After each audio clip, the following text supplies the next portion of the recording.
Industry issue, journalism. The Messy Gaming Industry by me, Ryan Flesher. Games journalism, a little overview. Journalists in recent years have not been looked upon favorably. Their reporting is viewed as being less accurate. They are seen as being unable to play games well. Controversies like Gamergate have divided the consumers from the journalists. Games journalism is collapsing, but it is being replaced by something else, which we'll cover later. Accuracy in gaming journalism. A lot of times articles will come out with the release of a game and be empty, incomplete, or just a placeholder to be filled later, frustrating people that try and look things up and get no results, or at least no useful results. People that are into gaming tend to be younger and not an older English degree holder looking for their career. People with game industry knowledge, like a developer, tend to be in the industry developing games, which more than usually not pays more. There aren't any qualifications to enter the field, leading to less knowledgeable people writing. Reviews are skewed to the higher end of the scale, which is statistically improbable, and journalists need review codes in order to be able to review the game early, and companies stop giving those out if journalists say what's actually on their mind and provide some scathing reviews that are quite negative. All of this leads to at least the perception that gaming journalism is less accurate. Moving on to the gaming ability of journalists. For many of the same reasons that gaming journalism is less accurate, like the no qualifications and, gaming being more popular with younger people, not those trying to get a career, the journalists also tend to not be so good at games, which there have been many, many examples throughout the ages. This infamous clip of a game journalist playing the Cuphead tutorial is one prime example.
Other cases of journalists seeming to always play on the easiest mode available while hating games with only one difficulty, like Dark Souls, Bloodborne, or Elden Ring.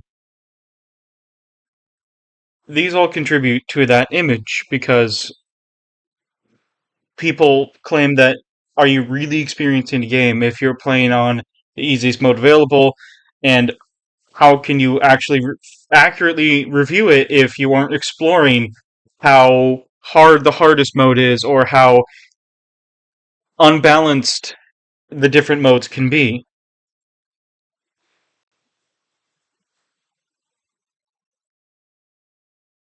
controversy surrounding gaming journalism.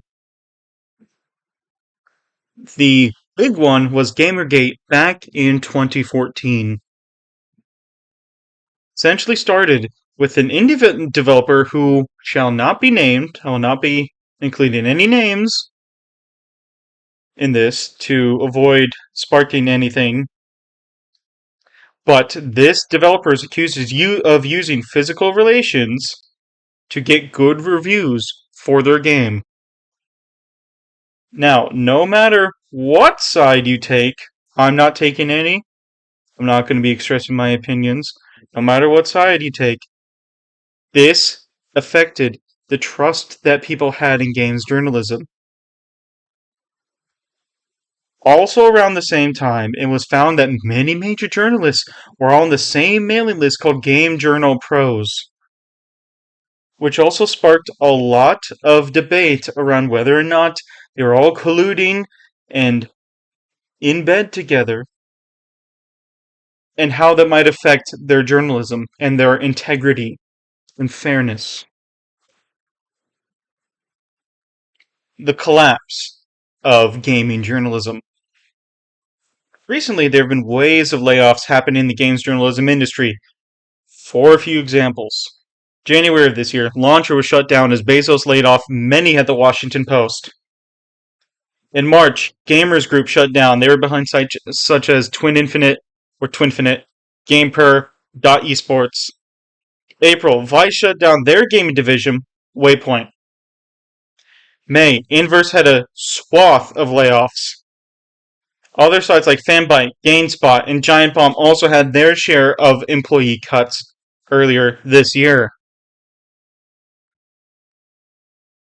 The replacement for games journalism. YouTube. Many have shunned the news outlets and the websites and articles and have gone to YouTube in order to fill in the void. With trust issues, the controversy and collapse surrounding games journalism, people have looked towards other avenues to get reviews or other game-related news. Individuals and channels have filled in the gap, whether or not it's just someone on their own making a channel, making a review, or it's a team of people doing it. And what really contributes to this is the parasocial relationship that can form between online personas and perceptions and the people consuming the content. This adds a sense of trust in the viewer that really helps them bond with the image of the YouTuber being put out there, which also in turn makes them want to believe and trust what that YouTuber says. People have multiple channels that they follow or watch to get a variety of opinions on games and news. It's not just one or two. They usually follow a variety, or at least they have the option to follow a variety of different channels with differing opinions. Say one doesn't like platformers and one of them does. They can get the opinions of multiple people to see how a non-platform liking person may like a certain platformer. Just an example off the top of my head. Even more alternatives. Steam and their review section. Review aggregators, as I've said, Steam, are also quite popular. Metacritic is another one that takes in reviews from games and other such things like movies, but we're talking about games here. And you can get a whole variety of opinions from this. Large numbers of people. And that large number contributes to it being seen as more reliable, even if that is a fallacy. Like I said, you get a variety of opinions, and Steam prominently shows off and features the most positive and the most critical reviews for games. Why is journalism in decline?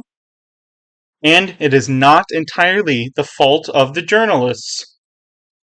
even if they may be potentially less skilled and colluding with each other. Just theories here. Mainstream traditional journalism as a whole is in decline. Public trust in media is low. With the polarization of our modern day world, trust in media that doesn't align with you and go along with your confirmation bias is extremely low. The internet prioritizes the first stories over the more accurate articles that take time and care to actually make and verify. For gaming journalism, time is the enemy, and unfortunately, time is what you need to make a review. It can take hours to properly even go through a game once, let alone explore the different aspects of it, and then write a review about it. And, like I said earlier, journalists need review keys, which companies can or cannot give out. They decide who gets the review keys, and if you, as a games journalist, decide to write your honest opinion that you hated this game and it was a bug-filled mess, yada yada yada, you will not get a review key the next time that a game from that publisher or company comes out. So they are incentivized to stay on the higher end of the 10-point scale that is commonly used. Even the worst game from a studio will probably be given a 7. And it's because they want the review keys so that they can stay relevant and in the public eye. The system is geared towards short, easy, simple games rather than larger, more complicated ones. Cuphead was difficult. It is a difficult game, called the Dark Souls of platforming.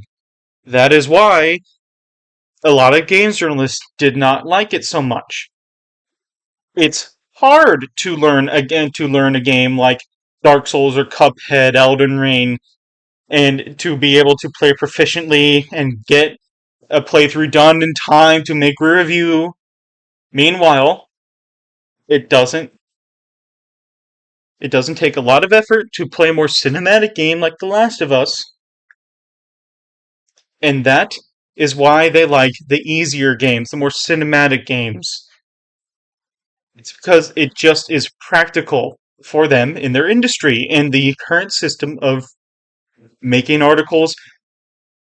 And it also helps them because the current ad revenue system is flawed. Ad rates are low, which incentivizes more articles, more clickbait titles.